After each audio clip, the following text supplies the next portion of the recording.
Assalamualaikum Pak. Waalaikumsalam warahmatullahi wabarakatuh. Kami siswi dari SMA Negeri 1 Batu Hampar ingin meminta izin kepada Bapak yang bernama Pak Sungkono.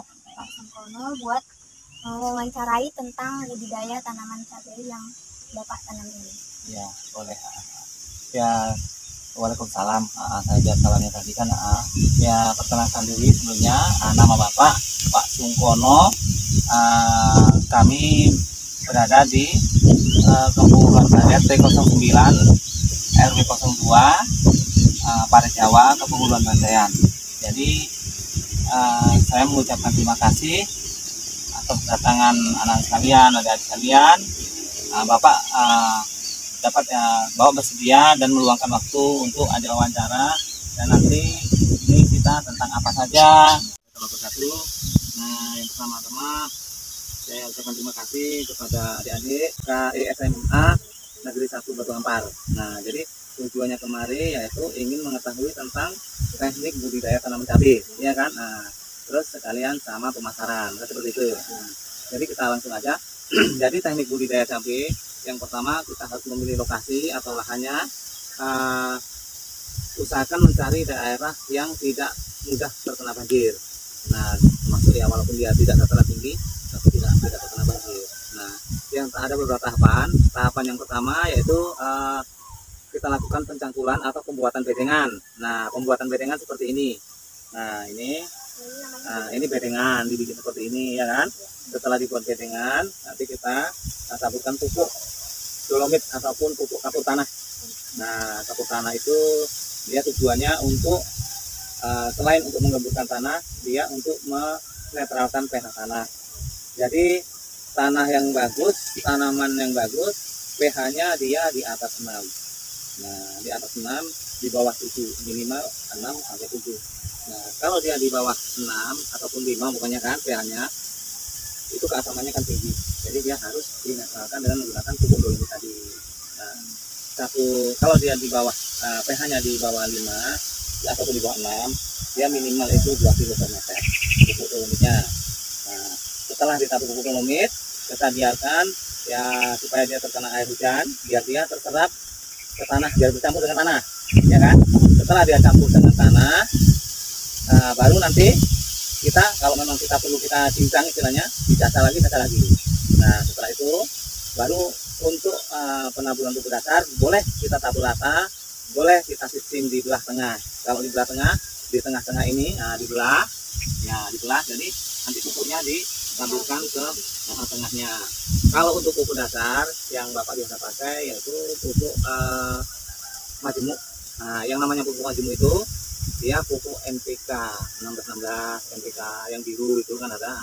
Itu pupuk majemuk. Kalau pupuk tunggal dia pupuk PSP, super fosfat. Nah, itu terus boleh itu nitrogen, boleh pakai juga kalium, dia KCl. Jadi harus dipakai 3 ini.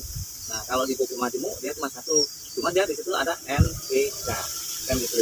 Nah, jadi 1 meter itu dibutuhkan 200 gram pupuk untuk ditaburkan.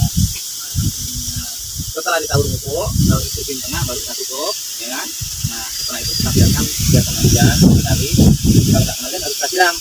Nah, jadi setelah siram, kita ratakan, rapikan atasnya, baru ditutup mulsa.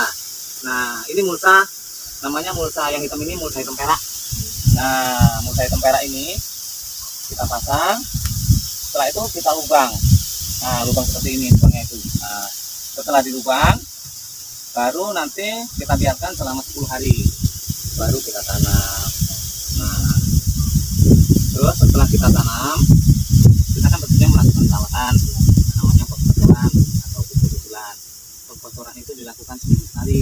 Nah, kalau untuk pupuk pembosoran dia menggunakan NPK 1616 ditambah namanya KNO3. Nah, kalau minggu pertama, seminggu setelah tanam, dia 2 kilo pupuk NPK, kalsiumnya atau KNO3-nya 1 kilo, dilarutkan dalam 200 liter air sebelum, biasanya itu sebelum dibagikan 1000 pohon. Jadi 1 pohon dapat dia 200 ml, disiramkan ke pangkal bawah tadi tanah ke lubang. Nah, setelah itu minggu kedua masih tetap NPK-nya 2 kilo, KNO3-nya 1 kilo. Minggu ketiga NPK-nya 3 kilo, KNO3-nya 1 kilo, tetap sampai minggu keempat. Baru minggu kelima KNO3 2 kilo, NPK-nya 4 kilo. Baru selanjutnya seperti itu. Nah, jadi untuk perawatannya selain daripada pemupukan tadi, ya juga harus dirawat masalah hama dan penyakitnya. Jadi, tentu adik-adik hama sama penyakit tahu nggak bedanya? Nggak tahu ya kan? Nah, kalau hama itu yang disebabkan oleh makhluk hidup yang merusak tanaman, itu namanya hama. Kalau penyakit yang disebabkan oleh cuaca boleh jamur, nah itu penyakit. Jadi kalau yang seperti penyakit seperti umpamanya terkena apa dia jamur embun. Nah, jamur embun bulu, nah, dia seperti ini keringnya. Nah, ini dia, nah, ini seperti ini. Ini namanya jamur embun bulu. Nah, jadi dia kering, lama-lama dia bisa menyebar. Itu pengendaliannya dengan menggunakan fungisida. Fungi itu jamur, tidak itu racun. Jadi racun jamur, dia bisa disemprotkan seminggu sekali boleh. Tengok serangan. Nah, tergantung daripada serangan. Terus ada lagi yang namanya layu fusarium, dia di bawah, menyerangnya di akar. Nah, itu kita kotorkan juga memakai fungisida ataupun bakteri, boleh. Nah, ataupun trichoderma namanya, itu jamur. Nah, itu sekilas tentang penyakit. Kalau terserang hama, nah ini seperti ini, bolong-bolong ini. Nah, ini diserang ulat. Nah, ulat. Ini kalau kayak gini bisa menyebut. Ya, ulat ini kalau ulatnya nggak dibunuh, ya seperti ini lebar, terkena semua. Ya nggak nular dia. Dia umpamanya makan di sini, nanti kan pindah. Ulatnya pindah. Ada satu pindah ke tempat yang lain, itu ulat. Nah, ada lagi yang namanya kutu kebul. Nah, tentang hama tadi. Kutu kebul seperti ada tuh, ya. Cari dulu nama dia.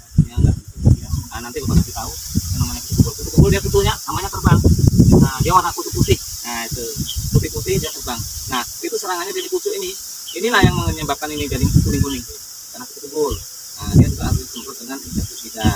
Ada insektisidanya, ya tergantung daripada serangan kan itu. Nah, terus ada lagi namanya trip. Nah, kalau trip itu untuk mengendalikan trip namanya akarisida. Nah, akari itu berarti kutu-kutuan, tidak itu racun. Jadi kalau akarisida racun kutu-kutuan. Jadi terus selanjutnya ya kita pemeliharaan, kita lihat serangan hama dan penyakitnya. Nanti kalau masalah obat-obatan disesuaikan dengan kondisi di lapangan. Gitu. Jadi kalau tentang masalah tadi kan udah kita tentang perawatan, nah terus masalah penyemaian ya. Nah, jadi kita setelah tadi lahan kita udah disulut, dari bedeng, udah didolomit ataupun didolomit, kita langsung nyemai. Nah, semaian itu diusahakan umur 25 hari baru ditanam. Sudah bisa ditanam. 25 sampai 30 hari. Jadi tidak terlalu muda, tidak terlalu tua. Nah, menanamnya diusahakan sore hari agar tidak lain. Jadi terus kalau masalah pasar, kalau untuk daerah kita sini di daerah Banten ini pasar kita cukup luas karena kita di tengah-tengah. Bisa di Bagan Siatapi, bisa di Pekanbaru, bisa di Ujung Tanjung, Duri. Jadi pasar kita mudah.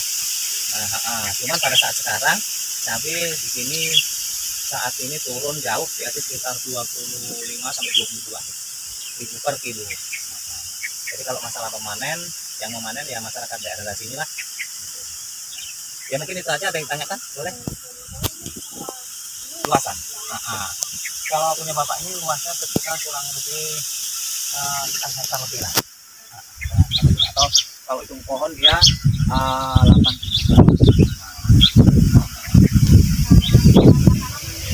Kalau bapak ini nanam cabai, kalau hitungan kalau di sini saja ya, di sini saja juga 5 tahun lebih 5 tahun. Kalau kan dari Aceh, dari tahun 92 sudah nanam cabai. Jenisnya, ini cabainya jenis CMK Tapi. Nah ini dia, nah, di sini. Nah itu boleh dulu ya, dekatkan cabainya bawa lagi kau. Nah itu namanya CMK Tapi dari Bintang Asia. Nah ada juga yang cabai lokal ada. Jadi punya kita CMK Tapi untuk lokal gitu.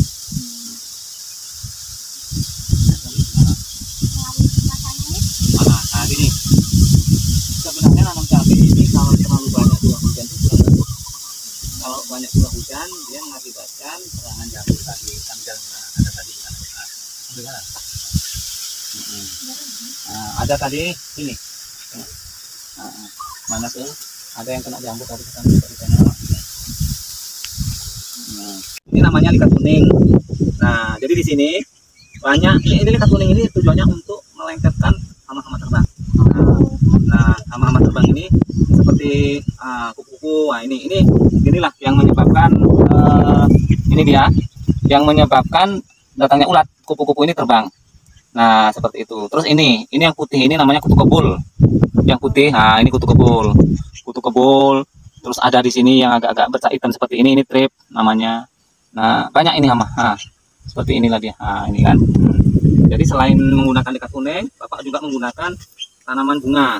Nah, Jadi ini namanya ini namanya bunga jam 8. Nah, ini jam 8. Jadi dia mekarnya agak siang. Nah, agak siang dia mekarnya. Ini untuk sebagai inang daripada serangga yang memakan hama tadi kan gitu. Nah, kalau ini Bapak lupa ini namanya. Nah, ini juga seperti ini. Kalau ini bunga ayam. iya. Kalau bahasa Indonesianya marigold kan gitu. Ini dia bukan untuk tempat apa. Hama nggak mau di sini dia karena baunya. Nah, kalau ini dia selain cantik tempatnya juga dia kan jadi untuk tempat inang daripada hama predator namanya. Predator itu yang memakan hama. Nah, seperti ini tadi kupu-kupu, kupu-kupu ada situ lalat buah dimakan sama dia. Nah, seperti itu kan tengok Bapak tanam.